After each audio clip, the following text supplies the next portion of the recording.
Hello and welcome to The Icon.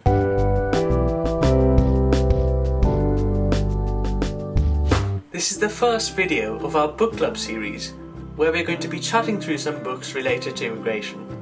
I got a group of my friends together, we each read one book, and today we're going to be giving you a short introduction to what we've been reading. Let's get right into the video. I read Exodus by Paul Collier, which was written in 2013, and he's a development economist, and he writes about the way that migration affects migrants and the countries that send them and receive them, and the implications that has on trying to end poverty and on development economics. He argues that Western immigration policy is driven primarily by emotion rather than reason. And at the heart of the book he's got this sort of simplified model of migration in which he links migration to the size of the diaspora, and he says the larger the diaspora, the easier it is for immigration to take place. Simultaneously, a sizable diaspora slows down the absorption of immigrants into mainstream society, and so the thrust of his book really isn't so much about the past of immigration but about the future, and he says things are going to increase at a really rapid rate, which will have problems in the future. So I read Hostile Environment by Maya Goodfellow, and it's kind of the opposite to Catherine's, because rather than the future of the immigration, it's very much the past history of immigration in the UK. So the title, the main part of the title, Hostile Environment, comes from a speech by Theresa May, where she said that the immigration bill in 2013 was at least in part about making the UK a more, quote, more hostile place for also, quote, illegal immigrants. But yeah, Maya Goodfellow's sort of ultimate objective in the book is to show that this wasn't something that was a deviation from the norm. It wasn't something that's it wasn't something novel, as it's sort of quite often been portrayed since, but rather it was just the next chapter, if you like, in a decades-long history of UK anti-immigration legislation and policy. So Maya Goodfellow goes back and really takes apart that history, and also juxtaposes that with a real-life story of immigrants and migrants to the UK, and sort of puts them side by side, contemporary stories, which I think is a really powerful part of the aspect of the book for me. I read Colin Year's book, Welcome to Britain, subtitled Fixing Our Broken Immigration System.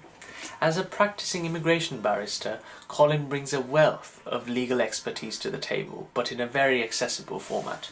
He looks at several facets of the system: how immigration policy has evolved with successive governments, the inherent complexity of the system, different categories of migration and how they work in practice, and also enforcement procedures such as detention and deportation. Some of the recommendations Colin makes include the simplification of the system to make it more accessible, revisiting family rules, reviewing citizenship laws, and rethinking deterrent policies, questioning their effectiveness. In conclusion, he makes a very strong case for migrants to be treated as citizens in waiting, which could be a really promising way forward. So I read Jonathan Porter's Immigration. Jonathan Portes is an economist, so he kind of looks at the sweep of history of migration to the UK and really emphasises that we've always been a nation of migrants. I mean, even the Celts were migrants, really as far back as you can go. And then he talks us through the economics of migration, particularly in the last sort of 500 years. Really the conclusion he draws is that migration is just always a net positive for the UK economy, and that the economic and indeed the social downsides of it have just been exaggerated out of all proportion.